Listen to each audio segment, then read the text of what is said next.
Asuransi dipandang sebagai bisnis pemilihan resiko atau biasa disebut dengan transfer of risk, di mana resiko dipindahkan dari tertanggung kepada pihak perusahaan asuransi yang bertindak sebagai penanggung di dalam perjanjian asuransi tersebut.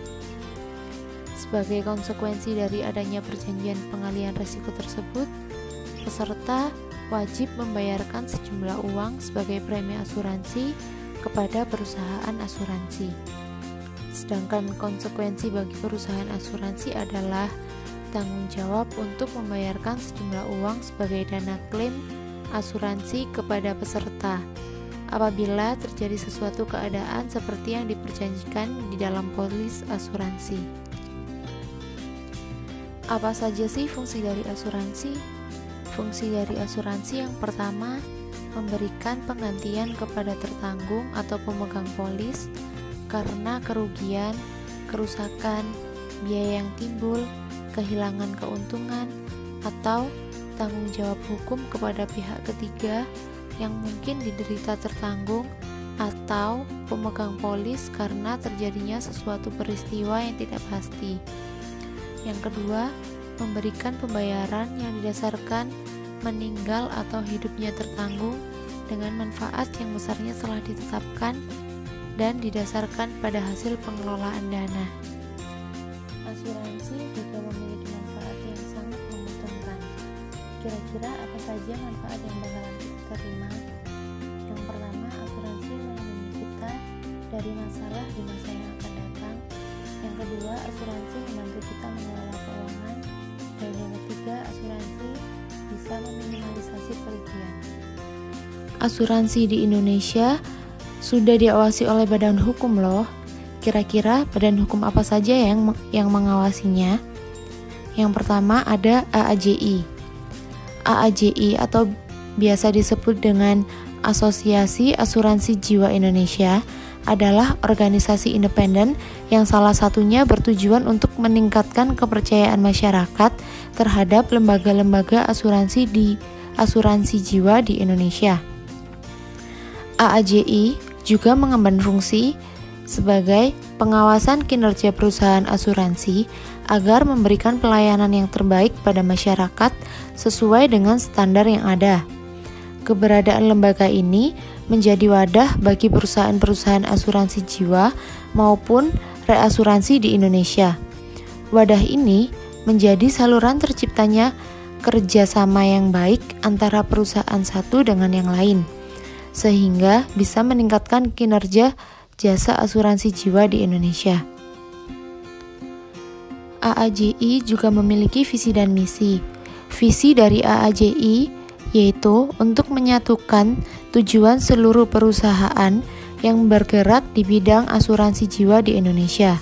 Misi dari AAJI yaitu untuk mencapai visinya adalah mencari solusi terhadap berbagai masalah dalam industri, serta mendorong terciptanya regulasi asuransi jiwa agar berimbang antara kepentingan pihak anggota dan juga masyarakat. AAJI juga memiliki komitmen untuk melakukan pengawasan terhadap standar pelayanan perusahaan asuransi jiwa, baik itu kode etik maupun standar praktiknya.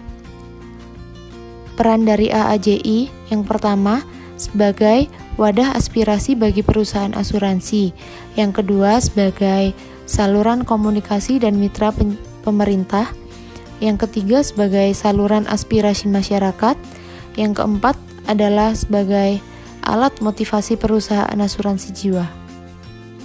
Yang kedua ada AAUI atau Asosiasi Asuransi Umum Indonesia. Fungsi dari AAUI yang pertama menyediakan perlindungan asuransi yang terpercaya. Yang kedua, menjadi penghimpun sebesar-besarnya dana masyarakat. Yang ketiga, menciptakan peluang usaha dan lapangan kerja. Yang keempat, menjadi pelaku yang kuat dan mandiri dalam negeri. Yang kelima, menjadi sendi yang kuat bagi pertumbuhan ekonomi dan pembangunan nasional. Yang ketiga, ada OJK atau Otoritas Jasa Keuangan. OJK ini berfungsi untuk mewujudkan sistem keuangan yang tumbuh secara berkelanjutan dan stabil, serta dapat menumbuhkan kepercayaan masyarakat terhadap industri asuransi. Dalam lingkup pengawasan di sektor perasuransian, Otoritas Jasa Keuangan mempunyai kewenangan dalam pengajuan permohonan pernyataan pailit terhadap perusahaan asuransi dalam rangka melindungi kepentingan pemegang polis asuransi. Yang keempat ada MUI atau Majelis Ulama Indonesia.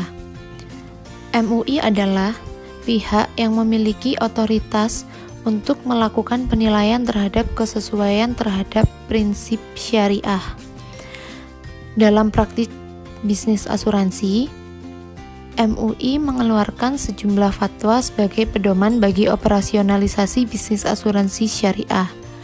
Fatwa pertama dan sekaligus sebagai fatwa induk asuransi syariah adalah fatwa DSN MUI nomor 21/DSN strip MUI garing 10/2001 tentang pedoman umum asuransi syariah. Pada umumnya, asuransi memiliki dua kategori. Yang pertama, asuransi jiwa. Asuransi jiwa adalah sebuah layanan asuransi yang digunakan sebagai bentuk perlindungan terhadap timbulnya kerugian finansial atau hilangnya pendapatan seseorang atau keluarga akibat adanya kematian anggota keluarga yang biasanya menjadi sumber nafkah bagi keluarga tersebut. Yang kedua, asuransi kerugian. Asuransi kerugian adalah asuransi yang memberikan perlindungan kerugian finansial pada objek yang diasuransikan akibat kejadian berbahaya. Biasanya, objek yang diasuransikan ini adalah harta, benda, atau aset.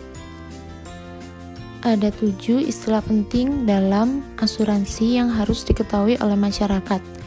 Yang pertama, polis asuransi. Yang kedua, ada premi asuransi. Yang ketiga, tertanggung. Yang keempat, manfaat asuransi. Yang kelima, pemegang polis. Yang keenam, pembayar premi. Dan yang terakhir adalah penerima manfaat. Lalu, bagaimana sih hubungan asuransi dengan manajemen resiko? Dalam menjalankan kehidupan ke depan, kita sebagai manusia tidak akan jauh dari kata ketidakpastian yang akan terjadi. Ketidakpastian tersebut bisa menimbulkan kerugian kepada orang yang tertimpa. Oleh karena itu, sangat penting memilih asuransi untuk meminimalisir terjadinya resiko kerugian yang akan didapatkan. Resiko yang biasanya terjadi dalam kehidupan antara lain sakit, kecelakaan, cacat, tua, dan meninggal. Secara sederhana, manajemen resiko adalah pengelolaan resiko yang terdiri dari 4 kegiatan, yaitu yang pertama, mengidentifikasi event risk. Yang kedua, mengukur dampak dan frekuensinya. Yang ketiga, memitigasi. Yang keempat, memonitoring. Bagaimana sih tips untuk memilih asuransi jiwa yang tepat? Yang pertama, sesuaikan dengan kebutuhan Anda. Yang kedua, sesuaikan premi dengan budget atau anggaran. Yang ketiga, pelayanan terbaik. Yang keempat, lakukan selagi Anda sehat dan mampu. Lalu yang terakhir, pertimbangkan dengan cermat. Hal apa saja sih yang bisa mempengaruhi besar premi asuransi? Yang pertama, usia. Yang kedua, pekerjaan. Yang ketiga, jenis kelamin seseorang. Yang keempat, merokok atau tidak merokok orang tersebut. Yang kelima, jenis dari manfaat yang dibeli. Nah, kira-kira bagaimana sih tips untuk mengatur gaji atau keuangan yang cerdas? Yang pertama, alokasikan 50% penghasilan untuk kebutuhan sehari-hari seperti biaya makan, transportasi, keperluan rumah, sampai asuransi. Yang kedua, alokasikan 30% penghasilan kalian untuk keinginan pribadi seperti biaya hangout atau nge-gym. Yang ketiga, alokasikan 20% untuk tabungan jangka pendek atau buat biaya hutang. Nah, kira-kira uang pertanggungan itu apa sih? Uang pertanggungan adalah uang yang dibayarkan oleh perusahaan asuransi ketika pengguna melakukan klaim. Dalam konteks asuransi jiwa, uang pertanggungan dapat dibayarkan jika terjadi klaim, di mana tertanggung meninggal dunia. Kemudian, yang selanjutnya ada cara mudah untuk menghitung uang pertanggungan. Yang pertama, metode multiple approach. Metode multiple approach ini yaitu mengasumsikan penghasilan kotor tahunan seseorang saat ini akan didapat sampai usia pensiun. Kelebihan dari metode ini yaitu perhitungan relatif sederhana. Kekurangannya itu, yang pertama, tidak memperhitungkan aset yang dimiliki oleh tulang punggung keluarga. Yang kedua, tidak mempertimbangkan inflasi. Dan yang terakhir, mengasumsikan investasinya bisa selalu konstan. Yang kedua yaitu metode the needs approach. Metode ini adalah metode yang paling rumit dibanding metode lainnya. Perhitungan ini mempertimbangkan banyak hal, salah satunya adalah inflasi. Kelebihan metode ini, yang pertama, mempertimbangkan inflasi. Yang kedua, mempertimbangkan lamanya masa pertanggungan. Kelemahan dari metode ini yaitu perhitungan cukup rumit. Yang ketiga ada metode capital need approach. Kelebihan dari metode ini, yang pertama, mempertimbangkan inflasi. Yang kedua, masa pertanggungan bisa lebih panjang daripada pendekatan lainnya. Kelemahan dari metode ini yaitu uang pertanggungan yang dibutuhkan menjadi sangat besar, sehingga premi asuransi yang dibayar menjadi relatif sangat tinggi. Di sini saya ada contoh. Seorang ayah memiliki penghasilan 5 juta per bulan, kalau dikalkulasikan 60 juta per tahun. Asumsi inflasi 5% per tahun, dan hasil investasi 6% per tahun. Maka uang pertanggungan yang dibutuhkan adalah UP sama dengan kurung buka 60 juta dibagi 6% dikurangi 5% kurung tutup ditambah dengan 60 juta. Hasilnya adalah 6M 60 juta. Selanjutnya ada metode human life value. Metode ini uang pertanggungan mutlak dihitung berdasarkan pendapatan bulanan dikali dengan lama dana tersedia untuk menopang hidup, tanpa memperhatikan faktor bunga maupun pertumbuhan dana jika uang pertanggungan disimpan dalam produk perbankan. Di sini contoh dari human life value yaitu seorang ayah berumur 35 tahun memiliki penghasilan bersih sebesar 5 juta setiap bulannya. Istrinya adalah ibu rumah tangga. Mereka memiliki 1 orang anak yang berusia 9 tahun. Jika sang ayah meninggal, maka besar uang pertanggungannya adalah sebagai berikut. Jika menggunakan metode ini, maka uang pertanggungannya bisa dihitung dengan 5 juta dikali 12 bulan dikali 5, yang yaitu hasilnya 300 juta. Ini berarti jika diambil sebesar 5 juta setiap bulannya, anak tersebut akan bertahan selama 5 tahun. Ini tanpa menghitung bunga atau pertumbuhan dana. Ada metode income based value. Metode ini menghitung uang pertanggungan dengan memperhitungkan besarnya bunga atau return jika uang pertanggungan yang diterima disimpan dalam bentuk produk perbankan. Di sini contohnya, seorang ayah 35 tahun memiliki penghasilan bersih sebesar 5 juta setiap bulannya. Istrinya adalah ibu rumah tangga. Mereka memiliki 1 orang anak yang berusia 9 tahun. Jika sang ayah meninggal, maka besar uang pertanggungan adalah sebagai berikut. Jika dihitung menggunakan metode income based value, maka besar uang pertanggungannya adalah 5 juta dikali dengan 12 bulan dibagi dengan 6%, yaitu hasilnya 1 miliar. Mengapa dibagi dengan 6%?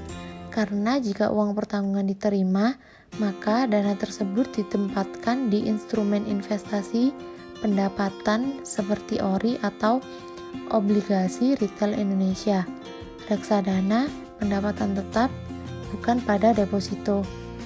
Secara historis, memiliki kinerja setahun pada kisaran 6% sampai dengan 8%.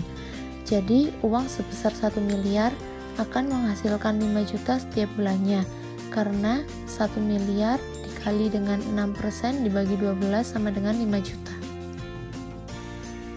Selanjutnya ada jenis-jenis produk asuransi. Produk asuransi dikategorikan menjadi 2 produk. Yang pertama asuransi jiwa, yang kedua ada asuransi jiwa unit link. Di asuransi jiwa ada asuransi jiwa konvensional. Asuransi jiwa konvensional ini produknya dengan manfaat uang pertanggungan jiwa murni. Yang pertama ada term life.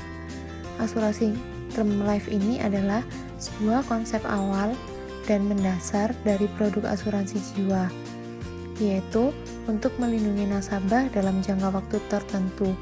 Jika pemegang polis asuransi meninggal dunia saat pada masa kontrak aktif, pewaris akan menerima uang pertanggungan dalam jumlah yang sangat besar.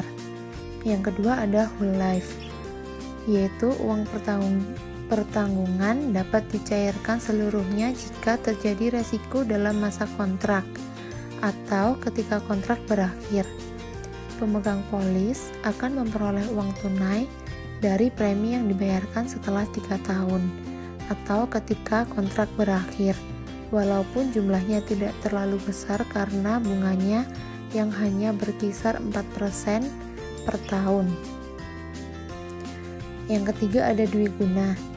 Produk ini mirip dengan asuransi berjangka, tetapi memiliki fitur tambahan sebagai tabungan. Contohnya sebagai tabungan pendidikan anak. Fitur tabungan diartikan sebagai penawaran nilai tunai yang dapat dicairkan ketika kontrak berakhir atau dapat dicairkan dalam jangka beberapa tahun sekali, serta memiliki nilai yang relatif lebih besar.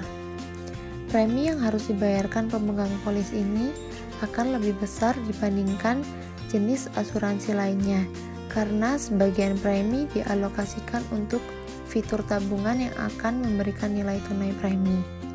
Yang selanjutnya, produk dengan manfaat uang pertanggungan kesehatan. Lalu, produk dengan manfaat uang pertanggungan kecelakaan. Yang kedua ada asuransi jiwa unit link, yaitu produk dengan manfaat uang pertanggungan jiwa.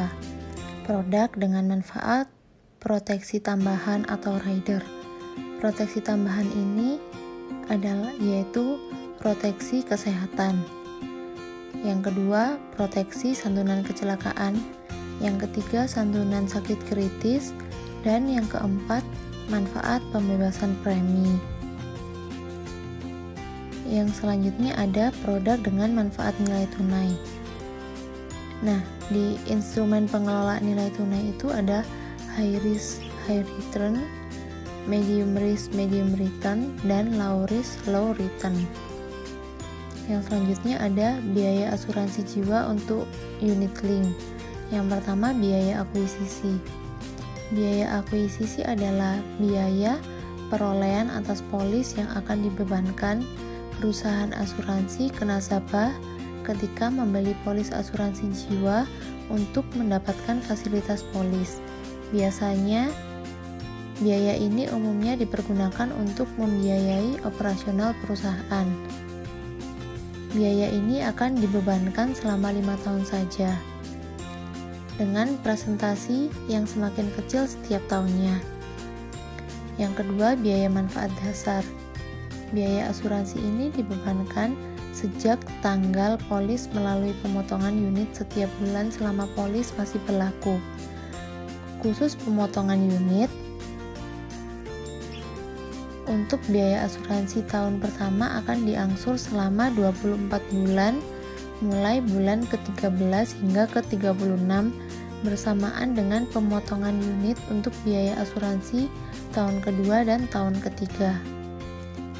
Yang ketiga ada biaya manfaat tambahan. Biaya manfaat tambahan ini adalah biaya manfaat atas asuransi tambahan yang mencakup antara lain perlindungan penyakit kritis, kecelakaan, cacat tetap, cacat total, pembebasan premi, santunan riwayat inap, dan penggantian biaya rumah sakit. Yang kedua ada asuransi umum atau kerugian. Asuransi kerugian adalah asuransi yang memberikan perlindungan kerugian finansial pada objek yang diasuransikan akibat kejadian berbahaya. Biasanya objek yang diasuransikan ini adalah harta benda atau aset. Objek tersebut bisa rumah pribadi, tempat usaha, gedung, barang, hingga proyek bangunan. Apabila terjadi sesuatu yang tidak diinginkan pada harta benda atau aset yang diasuransikan, maka perusahaan asuransi akan menanggung, tentunya dengan kompensasi yang sudah dibayarkan oleh pemegang premi kepada pihak asuransi. Peluang profesi asuransi di Indonesia sangat bagus karena masih banyak masyarakat Indonesia yang tidak memiliki asuransi, dan profesi asuransi ini pasti akan mendapatkan banyak keuntungan dan banyak uang. Karena agen memiliki kesempatan untuk naik jabatan dalam setiap bulan. Income yang didapatkan para agen dalam tahun pertama sudah bisa mencapai puluhan bahkan ratusan juta. Income dari agen sebesar 30% dari premi yang dibayarkan oleh nasabah. Karyawan dalam awal karir hanya perlu mendapatkan 20 nasabah. Kemudian, agen hanya perlu merekrut 3 orang untuk menjadi rekan tim dalam setiap tahunnya. Bekerja menjadi agen asuransi sangat menguntungkan karena bebas waktu dan juga bisa dilakukan dengan online yang memudahkan semua orang. Dengan bekerja di Allianz, kita bisa membeli rumah impian, meskipun terjadi inflasi setiap tahun yang menyebabkan harga rumah terus meningkat. Menurut pengalaman saya selama diajar sama Ko Surya itu, beliau sangat baik. Waktu nerangin juga beliau itu sangat rinci dan jelas. Jika ada pertanyaan, beliau menjawabnya itu juga dengan sangat ramah, dengan sangat rinci dan detail apa yang ditanyakan oleh mahasiswa. Kelas beliau juga cukup santai namun tetap serius. Orangnya juga humoris dan sangat baik. Thank you Ko Surya.